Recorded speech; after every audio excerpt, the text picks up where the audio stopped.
जय हिंद एवरीवन, स्वागत है आपका वी नेशन 111 के एक नए एपिसोड में, जहां आपके लिए लेकर आते हैं इंडियन डिफेंस की प्रमुख अपडेट्स को। सबसे पहले तो चैनल को सब्सक्राइब करना मत भूलिएगा। आइए नजर डाल लेते हैं आज के प्रमुख डिफेंस अपडेट्स पे। भारत और फ्रांस के मध्य होने वाली 114 राफेल डील में आईपीआर और सोर्स कोड एक बाधा के रूप में सामने आई है। रिपोर्ट्स में बताया जा रहा है कि भारत और फ्रांस के बीच में 114 अतिरिक्त राफेल लड़ाकू विमानों की लगभग $22 अरब की डील अंतिम चरण में है। हालांकि कुछ महत्वपूर्ण तकनीकी मुद्दों पर सहमति न बनने के कारण समझौते में देरी हो सकती है। रिपोर्ट्स में ऐसा बताया जा रहा है कि ये डील गवर्नमेंट टू गवर्नमेंट होगी, जहां पर भारतीय वायुसेना ने रक्षा मंत्रालय को 114 राफेल खरीदने का प्रस्ताव दिया है। ये खरीद पारंपरिक एमआरएफ टेंडर के बजाय सरकार से सरकार मॉडल पर हो सकती है, यानी गवर्नमेंट टू गवर्नमेंट मॉडल पर हो सकती है। योजना है कि 60% से अधिक स्वदेशीकरण के साथ नागपुर स्थित दसाल्ट की सुविधा में इसका स्थानीय उत्पादन हो। समस्या ये है कि इसकी जो एसर रडार है और दूसरी जो टेक्नोलॉजी की आईपीआर है, ये अभी बाधा बनी हुई है।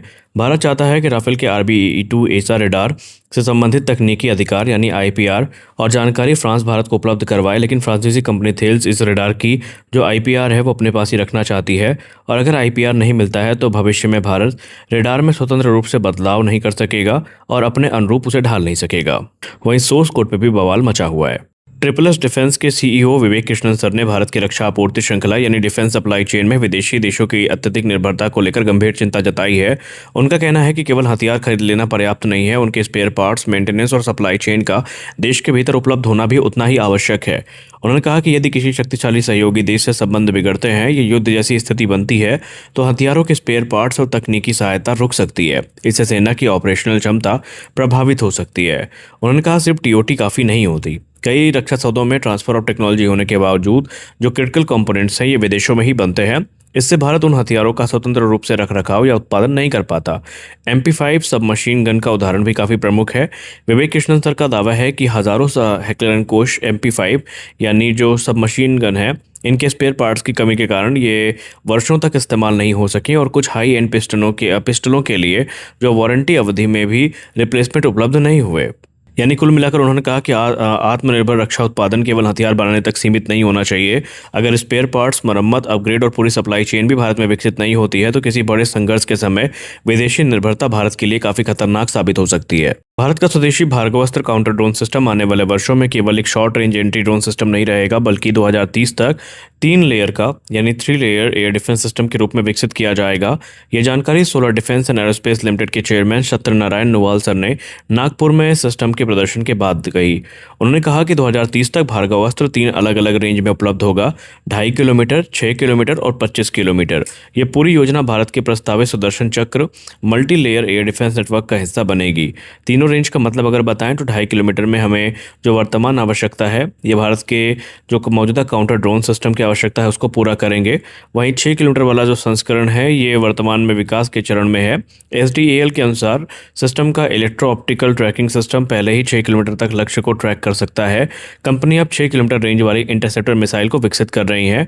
वहीं 25 किलोमीटर वाला जो संस्करण है ये भविष्य का संस्करण है, जो यहाँ पर छोटे ड्रोन ही नहीं बल्कि आने वाले बड़े अनमैन्ड व्हीकल और दूसरे हवाई खतरों से रोकने के लिए इस्तेमाल किया जाएगा। और ये प्रोजेक्ट कुश जैसे मध्यम दूरी के एयर डिफेंस सिस्टम का एक पूरक बनेगा।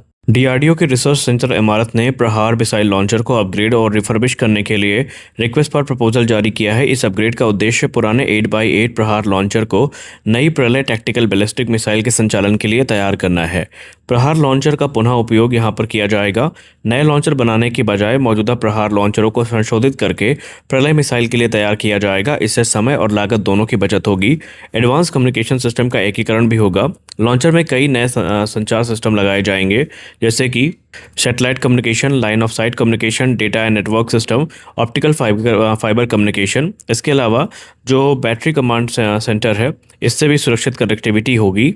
यानी RCI द्वारा जारी किया गया रिक्वेस्ट पर प्रपोजल ये संकेत देता है कि प्रलय मिसाइल सिस्टम को तेजी से सेवा में लाने की तैयारी चल रही है और प्रहार लॉन्चरों को आधुनिक सैटकॉम, LOS और मल्टी चैनल कम्युनिकेशन सिस्टम से लैस करके उन्हें प्रलय के लिए तैयार किया जाएगा। इससे भारतीय सेना की लंबी दूरी की सटीक स्ट्राइक क्षमता, कमांड एंड कंट्रोल और युद्ध क्षेत्र में सर्वाइवबिलिटी में महत्वपूर्ण बढ़ोतरी हमें देखने को मिलेगी। भारतीय रक्षा मंत्रालय ने इंडियन नेवी के लिए विशेष टैक्टिकल मल्टीकॉप्टर सर्विलेंस ड्रोन खरीदने की प्रक्रिया की शुरुआत कर दी है।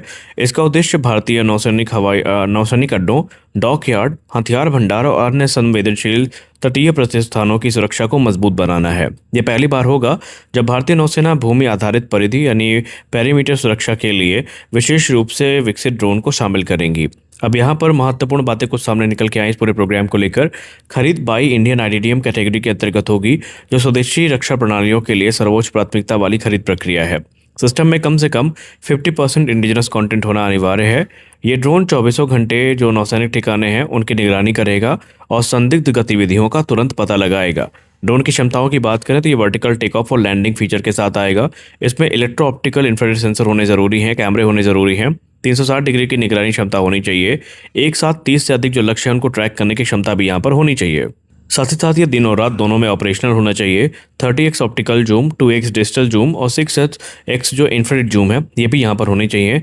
थर्मल इमेजिंग भी होनी चाहिए जिससे अंधेरे में और खराब मौसम में भी स्पष्ट निगरानी संभव हो पाए। भारत का विरूपाक्ष एसा रेडार केवल भारतीय वायुसेना के सुपर सुखोई अपग्रेड प्रोग्राम का हिस्सा नहीं है, बल्कि दुनिया के कई SU-30 ऑपरेटर देश भी इस पर नज़र अपनी बनाए हुए हैं और इस परियोजना को ट्रैक कर रहे हैं।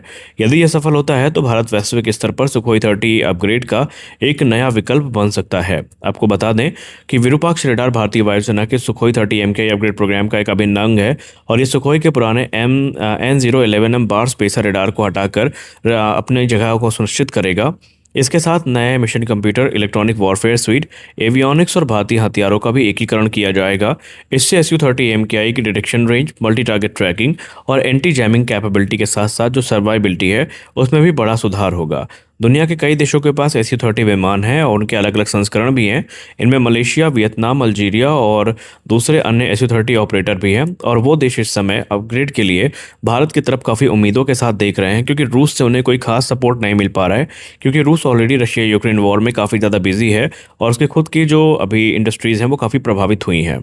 अमेरिकी विदेश मंत्रालय ने यानी US स्टेट डिपार्टमेंट ने अमेरिकी कांग्रेस को बताया कि तुर्की अभी भी F-35 जेट प्रोग्राम में वापस शामिल होने के लिए पात्र नहीं है, क्योंकि उसने अभी तक Russian S-400 air defence system से जुड़ा विवाद पूरी तरीके से समाप्त नहीं किया है। दरअसल S-400 को अमेरिका एक बड़ी बाधा के तौर पर देख रहा है। अमेरिका ने साफ कहा है कि जब तक तुर्की S-400 एयर डिफेंस सिस्टम से जुड़े उपकरण पूरी तरीके से नहीं छोड़ता तब तक उसे F-35 नहीं मिलेगा। तुर्की को यह भी आश्वासन देना होगा कि वह भविष्य में दोबारा S-400 एयर डिफेंस सिस्टम नहीं खरीदेगा। और इसके अलावा अमेरिकी नीति में कोई बदलाव नहीं हुआ है। यह फैसला काटसा यानी countering America's adversaries through sanction act और 2020 के नेशनल डिफेंस ऑथराइजेशन एक्ट के अनुरूप है और काटसा कानून अभी लागू रहेगा। अब F-35 में वापसी के लिए सबसे पहले तुर्की को S-400 सिस्टम को पूर्णतः परित्याग करना पड़ेगा। भविष्य में रूस से ऐसा सिस्टम ना खरीदने की गारंटी देनी पड़ेगी। सभी कानूनी और सुरक्षा संबंधी आवश्यकताओं को पूरा करना होगा। हालांकि अमेरिका और तुर्की के बीच में बातचीत जारी रहेगी। अब इसमें क्या रिजल्ट निकलता है ये भविष्य में पता चलेगा। SU-57 फिल्म को लेकर के अब बातचीत एक निर्णायक मोड़ में आने वाली है। यहाँ पर अब ऐसा प्रतीत हो रहा है कि एक लंबे अरसे तक जिस चीज़ को लेकर काफ़ी ज़्यादा दावे किए गए, अब इंडियन एयरफोर्स स्वदेशी ऑप्शंस को ज़्यादा यहाँ पर प्राथमिकता देती नजर आ रही है। यहाँ पर कुछ रिपोर्ट्स ऐसा दावा कर रही हैं कि इंडियन एयरफोर्स फिलहाल रशियन ऑफर को लेकर इंटरेस्टेड नहीं है। हालांकि रक्षा मंत्रालय में बात जरूर हुई है, लेकिन इसका कोई अभी रिजल्ट नहीं निकला। रिपोर्ट से इंगित करती हैं कि रूस अंतिम बार यह चाहता है कि भारत की टीम जो है वो SU-57 का इंस्पेक्शन करे और जो फाइनल रिपोर्ट है ये रूस तक कन्वे करे, ताकि रूस को यहाँ पर आगे क्या रणनीति बनानी है उसका अंदाज़ा हो सके।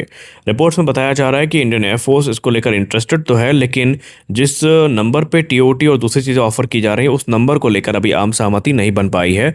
हो सकता है भविष्य में कुछ इसमें पॉजिटिव रिपोर्ट्स आए, लेकिन फिलहाल ये ठंडे बस्ते में जाता नजर आ रहा है। तो आज के इस वीडियो में बस इतना ही। आशा करते हैं ये वीडियो आपको अच्छी लगी होगी। वीडियो अच्छी लगी वीडियो को लाइक करिए, नया चैनल को सब्सक्राइब करिए। मिलते हैं अगले वीडियो में, तब तक के लिए जय हिंद।